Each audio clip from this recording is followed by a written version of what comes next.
Honestly, at this point I was thinking, damn, my mom was totally right. She wants to make sure I steer clear from situations like this. Bro, from girls like this. Girls like Astrid. I'm gonna be hooking y'all up with 10% off on all orders. Just use code Lennester and that discount is yours, bro. I'm talking energy formulas, shaker cups, and one of those luscious waifu t-shirts. Just hit that link in the description and get your discount today. So there I was, hella weapons in my face, and also still hella groggy from the amount of alcohol I drank, and I'm just looking at this girl like, are you seriously pointing a damn switchblade at me? Also, yo, what was with the gun? For real, like, bro, we live in Canada, so how the hell did you even... Alright, whatever, so here's what happened. Like I said, I was still groggy and out of it. Hey, what are you doing? You scared? Does the idea of getting your face sliced open fill you with terror? Oh, he's fallen into despair. That's funny. You know what I did in this situation? I'm not even gonna lie. I have an ironclad rule of not hitting girls. Except if my life/well-being is on the line. At that point, all bets are off. Because I didn't know what they were planning or what was gonna happen. So there I am, still stunned at what I'm waking up to. And I'm not gonna lie, I'm slowly balling up my fist to deliver one of the craziest Ganondorf punches of my life. Honestly, at this point I was thinking, damn, my mom was totally right. She wants to make sure I steer clear from situations like this. Bro, from girls like this. Girls like Astrid. Alright, so let me back up and provide some context. Astrid was what you'd call a bad bitch. Bro, I'm not even lying, that's the simplest way to say it. Everybody wanted a piece of Astrid. This chick was loved by everyone. Bro, she legit had dudes chasing after her in between classes. Guys would get into fights just for a slim chance to be with her. I don't know why. Bro, she was legit crazy. Like, between you and me, I think she went to jail at one point. I'm not even lying. And Astrid would always tell me, trust me, Len, for your own good, you want absolutely nothing to do with her. Really? Yes. Or did you forget about the time she got us caught up in mall security over her shoplifting? Oh yeah, right, that happened. So bro, from what I heard and what I know, I wanted absolutely nothing to do with her. But for whatever reason, since I was close with Aerith and the others, she wanted to get close to me. Oh, son of a... So there we were, with literal weapons in my face. And suddenly they back off. Turns out the gun was actually a lighter. And she's like, alright, lay off Church Boy. He's cool with Ginger and she owes me smokes. Church Boy? But I was like, look, my bad for literally falling asleep on you like that. I was really out of it and I don't normally drink. And Astrid's like, no worries. You know, Astrid. What's up, Molly? He seems tense. Right? Like, you really need to relax. I couldn't agree more. You know what'll really help you relax? You know what always takes my mind off all my troubles? Bro, for the sake of not getting demonetized, we're just gonna say it's a pizza, a smokable pizza. Bro, you're smart enough to know what this is, so yeah. Like, I'm not getting demonetized just to show you that. Anyway, I'm like, oh, nah, I'm cool, but you guys go on right ahead.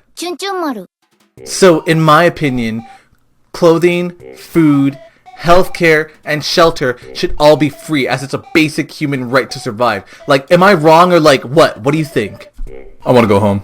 What? What? I'm thinking how to get the fuck out of here. I'm literally sandwiched between two of the worst girls I've ever met in my life. I can't find Aerith, Roxy, or even flippin' Ginger anywhere. And to top it off, there's no way on God's earth I'm going to be able to go home smelling like this much deep dank without getting a crowbar to my neck from my mom. My boy, I was cooked. Now, any normal human being would have just gotten up and left. Yo, I'm actually getting mad just remembering all this. But at the time, this is what I was thinking. I'm there listening to Astrid just yap about nonsense, and she's clearly fried out of her skull. She's also one of the hottest girls in our school, so the fact that she's sitting on my lap, I'm like, God, how did I get into this situation? I mean, not that I'm complaining. I mean, nigga, focus, what am I saying? At one point, she's so baked that she almost falls off my lap, so I catch her. I'm like, careful. She then turns to me and is like, you're my first black friend.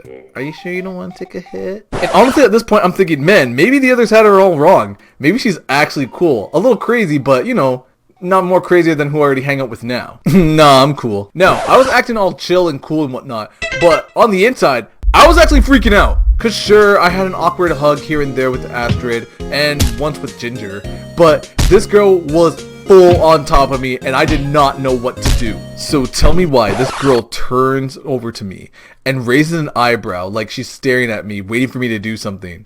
And bro, I'm just like, what?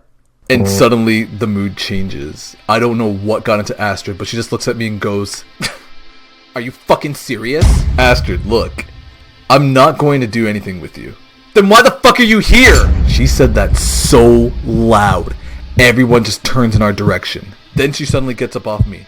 The drink she was holding, she then suddenly dashes it in my face. All I remember is the cold, wet feeling and the burning smell of alcohol in my nostrils. And I'm just like, honestly, just stunned and speechless for a whole second, trying to process what just happened. This dude literally tried to grab me. No, I didn't. You wanted to make a move on me, and I said no. Nah, everybody, Astrid's just messing around. It wasn't that serious. Everyone was staring at me. I never felt more stupid in my life. If it wasn't for Molly, a bunch of dudes would have just jumped me right there. Bro, I literally got up and walked out the door. At that point, I honestly felt like I had zero friends in that house. I didn't even know what was going on. I wish I just stayed home, played Tekken, and watched Full Metal Alchemist, rather than putting myself through this. And suddenly, as I'm walking away, all I hear is, "Lenny, wait!" Now, I already know what you're thinking. Aerith left the party early, caught up to me, we talked, we held hands, and things were great. I didn't see Aerith for the rest of the night. Life's not a romance novel. It's just bleak reality. It was actually Roxy. She saw what happened and how I took off, and since we both live close to one another, she just said she'd catch up with me and we'd just go home and split an Uber. So there we are in the back of the Uber. Roxy's just beside me and is like, "Do you want to talk about it?" "No, I just want to forget what happened. I feel weird." "That's fair." "Look, Rebecca, I was being stupid. I should have listened to my instincts and not come out at all." "Hey, I don't think you're stupid. You wanted to break out of your shell and try something new. That takes courage." "Alright, my friend, here's your stop." "Lenny. This too shall pass. Just try not to let it affect you too much. And text me if anything." "Sure." Bro, I was washed after that night. I just wanted to go to sleep. Oh, and I also got my ass handed to me by my mom. Yep, that also happened. What up, Friendster? It's Lennester. Guys, I hope you enjoyed the Goth party, and no lie, that is legit how this arc ends. It was not magical, it wasn't whimsical, it was just what it was. I got a drink thrown at me by a psychotic chick. It was insane. I just walked out of there because these dudes looked like they were about to like gang up on me, and I'm like, nah, I'm gonna just go.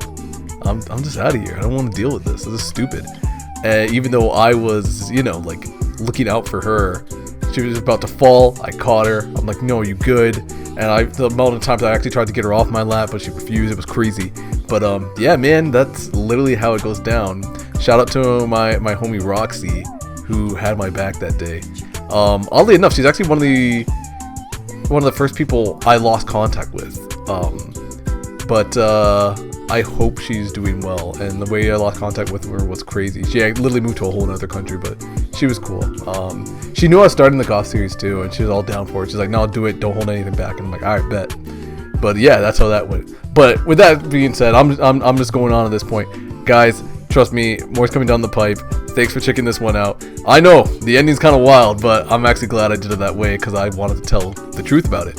And of course, man, I'll talk to y'all in the next one. Alright, have yourselves a damn good one. Later.